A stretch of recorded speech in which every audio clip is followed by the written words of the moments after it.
Hello guys, and welcome to another David Simulator. In today's video, I would like to pressurize the system in this Range Rover and see if the leak that I fixed with a stop leak fix, if it actually has worked. So far I've driven with that 1,000 miles and the radiator is not leaking. It also has a brand new overflow tank, but currently I'm running nothing but distilled water and no thermostat. Okay, so this is the pressure gauge that I'm going to be using. Range Rover is supposed to hold between 13 and 15 psi of pressure. So let's take a look if by me pressurizing the system, if it's going to start leaking. But before we begin, I would like to tell you guys that we will be replacing the radiator fluid in a future video, and we will be actually putting a vacuum on the system to purge the system of any type of air pockets that may be lingering inside of the system, and then we're going to refill it the proper way using actual radiator fluid. The only reason that I've been using water all this long, in case you guys are new to this channel, new to the video, is because I bought this Range Rover with overheating issue, leaking overflow tank, and a bad radiator. So I have removed the thermostat, used radiator stop leak to fix the radiator leak. Somehow it fixed it, and so far altogether I put 22,000 miles on a Range Rover, and I had very little to no problems when it comes to the overheating.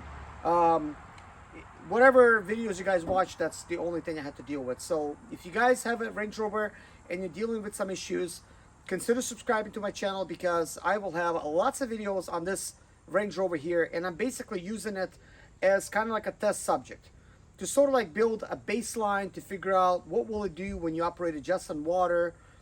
Can you really stop it from overheating, not having any tools when you're on the road, all you got is water. So this is why I'm basically doing like plenty of tests, and for many other reasons as well. But anyways, let's go ahead and pop the hood and get to testing.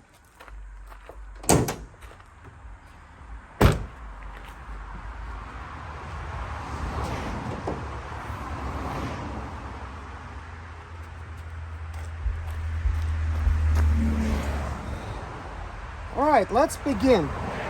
So first I'm going to observe how much water I actually have in the system. So I'm going to give you guys a peek. So I let the vehicle cool down. It's been sitting here for approximately a couple hours. So we shouldn't have any kind of pressures or anything.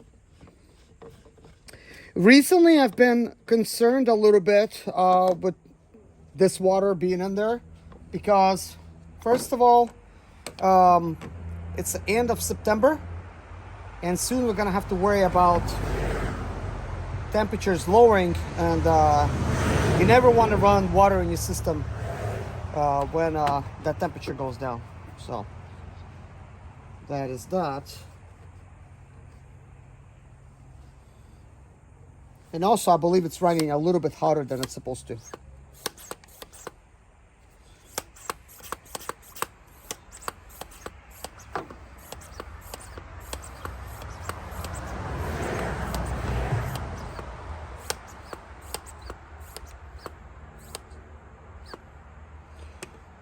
So here I have 15 psi of pressure. Last time when I pressurized the system, it did start leaking water from a weak point in the radiator. This is prior to me gluing the system. Now, it's not holding pressure too well, but I would not be too concerned about that, because there's a possibility that this cap is not holding proper pressure. I had this cap leak before, used the green one, it was working fine, and it started leaking. So it might not be exactly correct. However, what I can observe is to see if there's any leakages. And unfortunately, people, we have a leak. So that's definitely a bad sign. So apparently the system does not like to be pressurized. It wasn't leaking previously, but obviously it's leaking in the same spot that it did before. So the radiator would get sealed, and under normal operating temperature, this vehicle was not overheating. It was, however, working a little bit warm, like at 225 degrees when idling for 13 minutes. And I've seen it as much as 237 degrees on a really hot day in traffic, because it wasn't able to get cooled as much. But over here in the shade, when I tested it, with the temperature still being close to 80 degrees, wasn't overheating or anything. So obviously now, due to the fact that I pressurized the system, we are getting some leaks, and it looks to me like a couple of leaks have developed. Definitely not a good thing. So basically, I'm going to go ahead and remove the pressure. I'm also going to start up the vehicle and see if it's going to seal itself up. Before doing it, I'm going to add some water. And I do want to talk to you guys about what's next for this vehicle.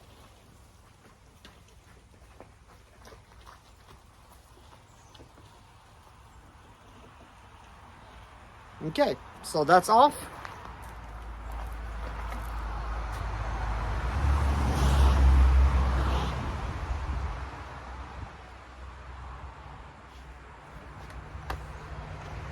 All right, so I just filled it up to a cold level.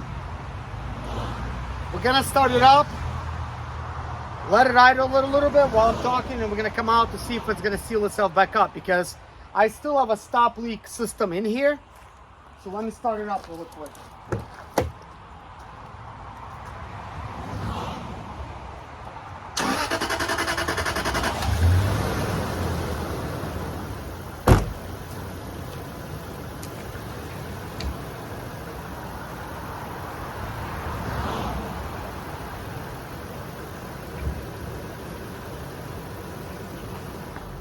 All right, as this vehicle going to be running, I will let it warm up to the normal operating temperature, at which point I will then check the temperature that it's actually running at. Would like to see where that's gonna go. Also, I need to make a quick errand with this vehicle, and it's already really late in the day, so I'm not going to begin this full extensive repair today, but we will begin with it tomorrow. So this is why I need to take care of some stuff before I begin. With that being said, guys, what is next for this Range Rover? Before I begin explaining that, let me explain to you guys what I was hoping for. So when I pressurized the system, I was hoping to find that the radiator stop leak has sealed the radiator in such a way that it can withstand the pressure of 15 psi, which it's supposed to. Anywhere from 13 to 15 psi, it needs to withstand it. Instead, it has opened up at a previous location, its weakest point in the radiator system, and it started leaking again. So it looks like my concern is correct. In the very beginning, I have sealed this radiator using radiator stop leak. And even though in the earlier videos I pressurized the system and it wasn't holding any pressure whatsoever, I was a little bit concerned, thinking that if I do pressurize it at that point when it did seal, that it was going to start leaking again. So I did not pressurize it, which led me to drive this vehicle for an additional 22,000 miles. But I had various different situations along the way, and I recorded those videos. But what I was hoping to find today is that the radiator is sealed, nothing to worry about, because the system had completely clean distilled water. I have added a brand new mix to the whole system. It did seal up the radiator. I have now drove 1,000 miles with that seal. Nothing was leaking anywhere. And I also replaced the overflow tank, and everything was great except the temperature that I was seeing on my external temperature gauge, which I will show you guys right now, and then I will tell you what's next for this vehicle. So this is the temperature gauge that I'm talking about. So right now it's 167 degrees Fahrenheit. This vehicle is warming up because it was sitting for a couple hours. Now we need it to warm up. So while it's warming up, there's a good possibility that the system again will seal itself because it still had distilled water with the stop leak system inside.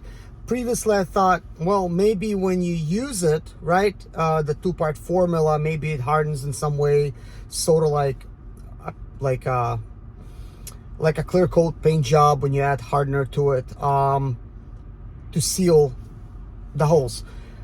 But already more than 5 times, it has sealed itself back up again with the old type of mix. So I'm pretty confident to say that there's a very good possibility that it's going to seal itself up. As a matter of fact, while I'm recording this video, it's going to have enough opportunity for it to dry in that area of the radiator. So you'll clearly be able to see that it's now sealed, therefore allowing me to proceed with my plans, and I'm going to be able to go where I'm going. Because when I pressurized the system, it expanded, allowing some of that water together with sealing agents to leak out. And when I removed the pressure, it then, you know, like basically sealed itself by shrinking, if that's correct.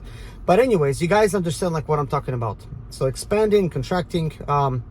So what is next? Well, now that I know that the radiator is not properly sealed, I do understand that moving forward, I cannot recommend to you guys, nor did I ever recommend it to you guys, that this is a permanent fix.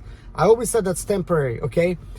But I've also proven that to myself. Even though the system is sealed, once I applied pressure, it is leaking again after being just fine. So it means this cannot be trusted. So I can't simply, you know, add like radiator fluid to it and start driving like I was planning to do. I can't really do that because it's just gonna start leaking again at first sign of some kind of trouble. Therefore, I have decided to go ahead and perform this big job, which I was preparing myself to do. We're gonna have to disassemble the whole front end. I don't want to release the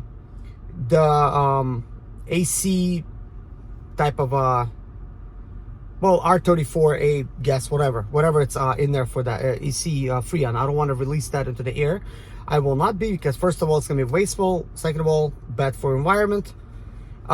So I'm not gonna release it. I will just bend AC condenser out of the way, and we will disassemble the whole front end. Do you really need to disassemble the whole front end? No, you do not. But since this is a YouTube channel and I want to show you guys everything that I'm doing, I will do that so you guys could see. Now, I am also thinking about, well, not just thinking about, I will be replacing serpentine belt.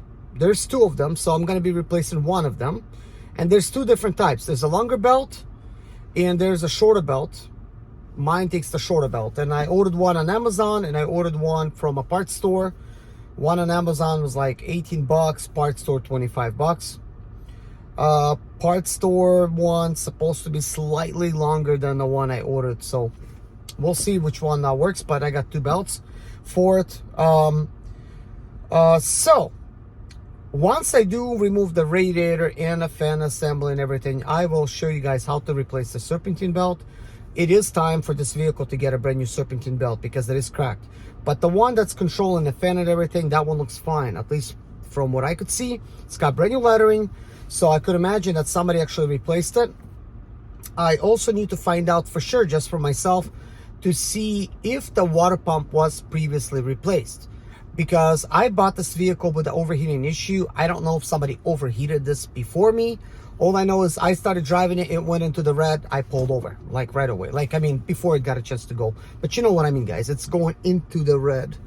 not driving in the red, because then you're gonna like overheat your engine and throw it away basically. So you don't want to really do that. But when buying cars sight unseen at auctions, like I do, you never know what you're gonna get. Sometimes you're gonna get something good, sometimes you won't get something good. So I paid $2,500 for this vehicle, plus taxes and fees and whatnot, which was like over $3,000.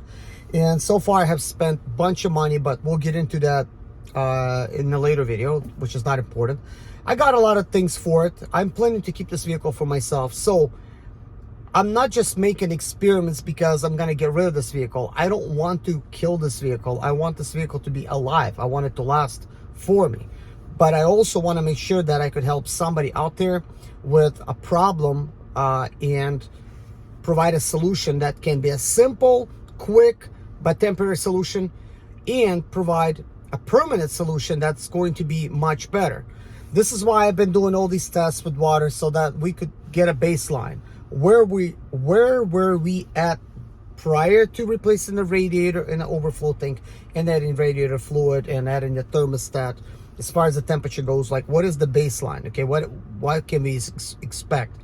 So now I know what to expect. I recorded a bunch of videos, and I know, like, even for myself, it's gonna be really helpful. I could go back and I could look. I'm gonna say, okay, now it's working perfectly, or I would really have like no idea if it's working perfectly. Okay, of course I know what the range is supposed to be, between 195 Fahrenheit and 220. But earlier today, I mean, it wasn't leaking. I've done a test. I made a video on it, guys. And I have idled this vehicle for 10 minutes after coming back from work, after driving it 1 hour. But also I've been doing like 7 hours of driving, actually more like 9 hours of driving totally, you know. Never leaked throughout this period, but at one point the vehicle has gotten to 237 degrees in traffic at 80-degree weather. Right now it's 80-degree weather. And when I got home and I idled it for 13 minutes, I was only planning to do it for 10, but it ended up being 13. The temperature got stuck on 125 Fahrenheit, and that was it. It did not move from there. So I was hoping to see that it's going to go 137 and beyond, to see when the needle will move on the dash.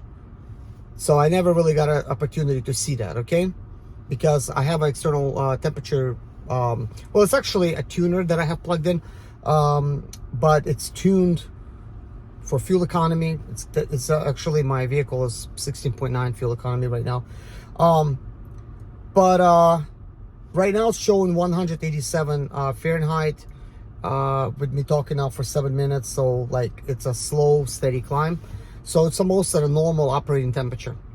Okay, with that being said, guys, once I remove all of the parts from the vehicle, if the water pump has not been replaced, I will replace the water pump. If the thermostat, well, the thermostat will be getting replaced. I have it. I have a brand new water pump. Wasn't really planning on replacing the water pump, but once I remove the fan, once I remove the belt, I will have access to the water pump. And if it's old, it does need to be replaced, because you need to replace one every 60,000 miles. And like I said, I plan to keep the vehicle, so therefore I think it would be a great idea to actually get it done and over with. Okay, plus I have this external temperature gauge, and I could monitor any kind of changes in temperature. Also, I have several tools that allow me to not only pressurize the system, but put a vacuum on the whole system. So we'll be able to actually refill the radiator and everything once we're done with proper radiator fluid. I'm just going to be using old makes and models. Maybe that's not proper to you, then don't follow my steps on it. I like to save money, so it's Walmart. It's the green fluid. It says old makes and models. So that's what I use in all my vehicles, and I'm okay with that. Okay, maybe it's wrong. Shame me in the comments section, so that others could understand why am I wrong. But I like to opt out for the cheapest solution. This is why I'm making videos on YouTube. Now, I'm self-taught on all of these things, and I try to spread my knowledge, but by all means, take my information with a grain of salt, even though I'm very thorough, and do your own research, obviously. So right now my temperature is 190. so things are good. So shortly we'll be going out there and we're going to take a look at if it's sealed or it's not. Okay, so it's going to be like one of the two. I'm talking about the radiator that we opened up earlier with 15 psi of pressure. So when I disassemble everything, I understand some of you guys are going to be writing comments in my comment section of the video to tell me you don't have to really do all that, right? But it's just a thing. I can't really win with these videos. Anytime I make a video where I'm actually replacing the belt the proper way, like where you can't really see what I'm doing, you guys are saying I can't see anything. Once I disassemble the whole front end, you guys are gonna be like saying that, well, you don't need to disassemble all that. You could have just done it from the top. Sure, I could. But there's gonna be some of you guys that already know what you're doing, just watching me do it, and so you could tell me if I'm doing a good job. Or some of you guys are here because you never done this before. Maybe you just picked up this vehicle and you want to save some money and you want to do it yourself. So for those reasons, I would like you to be able to see exactly what I'm doing, what tools am I using and whatnot, you know? So I have plenty of tools to be able to do this type of stuff. So we're going to do belt, water pump, possibly pulleys. I did not get any pulleys. I wasn't really planning to do pulleys. But so I guess it's just going to be water pump, belt, radiator, oil change. And then I got to fix some things. I got an issue with sprayer nozzle in the bumper because it was missing. I replaced it, but I think we're missing something else, some kind of bracket, something that holds it in place. I'm going to need to look into that. We're also going to be replacing the fog lights that's in the bumper. So I don't need to pull the bumper off for that, but I will, since I'm going to be disassembling everything. Also, I'm going to be pulling out the two headlights. Not that I need to pull them out, but I will be pulling them out because we're going to be disassembling the actual headlight to then add angel eyes and painting the inserts, well, the gray portions, painting them black. I will be putting a brand new glass on them. I mean, it's plastic, but I'm just going to call it like headlight glass. But before doing all that, we're going to polish them out and to see how clear we could get the lens just by simply polishing them without using sandpaper. Just polish, just to see how clear they're going to be while it's still in the vehicle. Okay, I just think it makes sense for us to do that. And then, you know, my fog lights is going to be the new style. It's going to be the LED type of fog lights, which is going to be good. It's going to be a lot nicer looking. Once I add the angel eyes and paint the insert black, my headlights are going to look a lot more modern with like a new glass and everything. So that's going to be nice.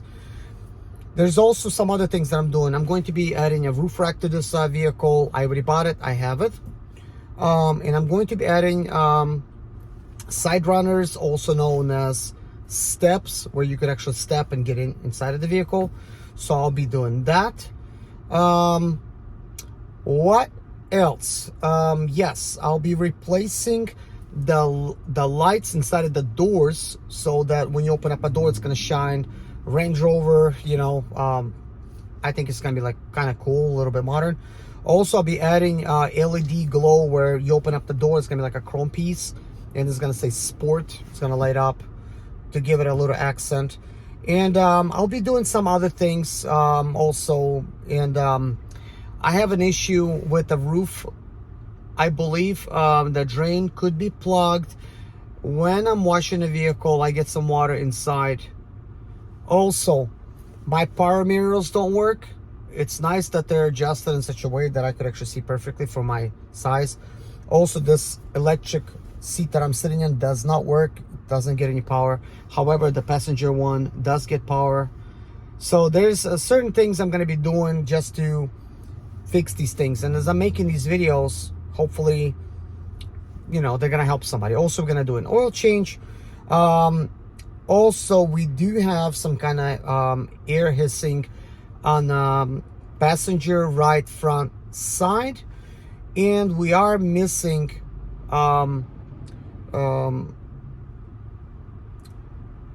TPMS sensor antennas or like readers, something that picks up the TPMS sensors that's inside of the rims, and you know, it's not picking them up. I believe I have one missing in the back. I have definitely got one missing in the front. There's also some other connections that wasn't plugged in previously, and also when I was replacing the overflow tank, I realized that the actual overflow tank that I had, even though it said Land Rover on there, it did not have a sensor place for it, so it was just dangling. And then also on that other side, on the passenger side, which is the right side of the vehicle, there's some kind of plug with what looks to be like, I don't know, some kind of metal piece that's plugged in to trick the circuit or something, with some electrical tape on it. I know that's not factory, but what is that? I'm not really sure. What is somebody trying to do there? What's missing? I don't know. So it's these little things that I would like to change. And then also, guys, once I get done with all of these other things, I do want to share with you guys some other stuff that I'll be doing. So I would like to redo my headliner, even though it's not sagging. There's a speaker grill missing. I have it, but when I try to insert it, it doesn't insert. So there's some kind of problem there. So we'll find a solution for that and then share the solution with you guys. Also, I want to very quickly show you guys what I did on the interior for the dashboard that was completely cracked, and I want to show you kind of like what I did, but I did not make the video. Sorry, I just jumped into it. So let me show you this type of thing, and then I'm going to show you if the radiator has sealed itself. So check it out, guys. I'm just going to show you all sides. This dash was not replaced, but instead they sell an over piece that goes over it, and you could clearly see fits somewhat nicely. It also goes underneath there where you can't tell anything. The only thing that gives it away is this. So we'll find a solution for that to make it look a little bit cleaner. Also, I have an iPad in here, which I do hook up to my Range Rover, so this is actually the proper look for it. And there's my 4x4 situation. Of course, my tuner. The reason I want to replace this, like, I mean, look, it's just not nice looking. Somebody, I think, maybe smoked in it before. There's this like little tiny holes. There's no burnt seats in the leather. Oh yeah, I'll be redoing the leather. You could kind of see how the leather is on the seats. It's not that good, and when I leave, that's really bad. That's kind of like, I don't know, like a cut developed from all the grease. I think it was a heavy person prior to me, and then that there. So I actually have a fix. I have a leather repair kit. We'll be fixing this leather. I'm thinking about doing a color change. I'm split a little bit on the idea of the color change. I did buy the cream color like it's supposed to be on the seats. I did buy that, but I'm thinking about making it white, but I'm not sure if it's going to be a good idea, just because there's way too much beige accents. I just don't know if I will be able to do a color change and it not looking beautiful. I mean, let me know if white would look good, because I just don't think it's gonna match. So let's take a look at the Raider. So you could see nothing's dripping anymore. I don't know if I showed it with the camera, but it was leaking, dripping on both sides. So you can clearly see the radiator is no longer leaking.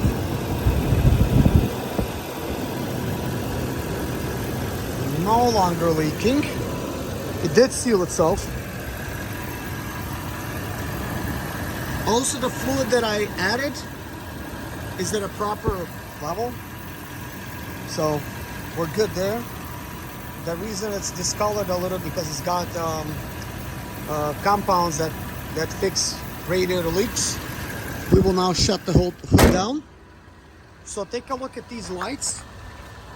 You can see how they got like a little yellowed effect. So that's what the lights look. So I will be adding an angel eyes there, but I'm also thinking about adding a second projector in here. I think it would look good because I really don't like how that looks right there. So I may be adding a second projector there.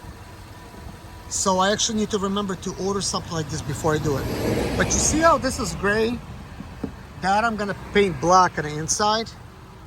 And I will paint that black and these side things black. Now with this thing here, you see how it's like just comes out easy? I don't know what's back there. Is there something I could actually plug in?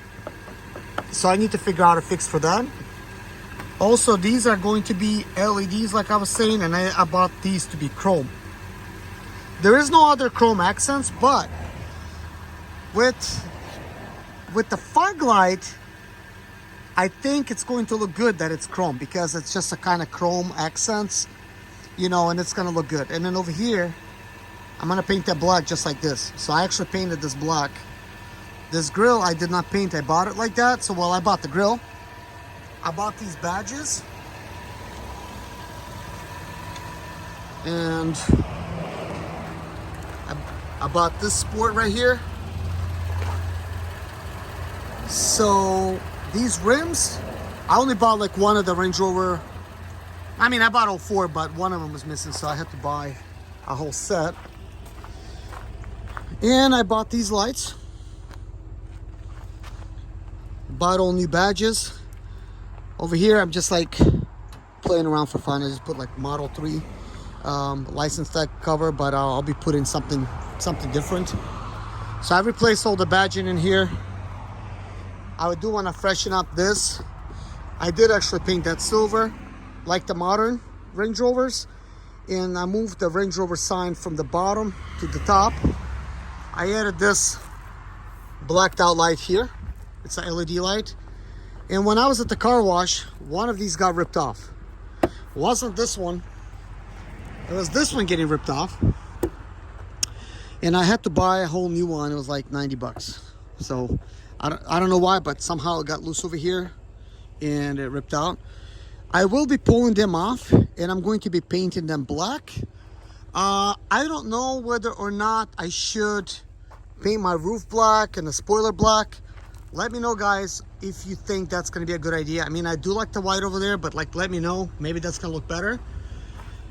I'm going to freshen out all the rubber to make it look nice and clean. I'm going to have to like buy some stuff that restores rubber. But this here, I'm painting black. And this here, I'm painting black. I'm just going to go with the gloss black and the gloss black mirrors because this is kind of like what it looks like it. So I want to make this look. Same thing goes for this here. I'm just gonna paint it all gloss back to make it look nicer. So tell me what you think about this Range Rover. Not bad for 2,500 bucks, right? I mean, with everything that I bought for it, you know, once I do install like the roof rack and the sides and all this other stuff, I mean, it definitely cost me a little bit more money. And then some stuff that's really you can't see, you know. Oh yeah, I gotta paint this black on the inside too. That's just very, very ugly how that looks. So you can see now it's not leaking. So that's that. So anyways, guys, it's the temperature's 212. It's been idling here for a while. There's no issues whatsoever at this point. I don't know whether or not by me pressurizing the system, maybe it took water and placed it where it was potentially air. I don't know. So it remains to be seen whether or not this is yeah, don't let me just turn that off. It does that when I'm getting out. But anyways, guys, I'll talk to you in a later video. Thank you so much for watching. Take care of yourself, and I'll see you guys in the next video. Bye bye.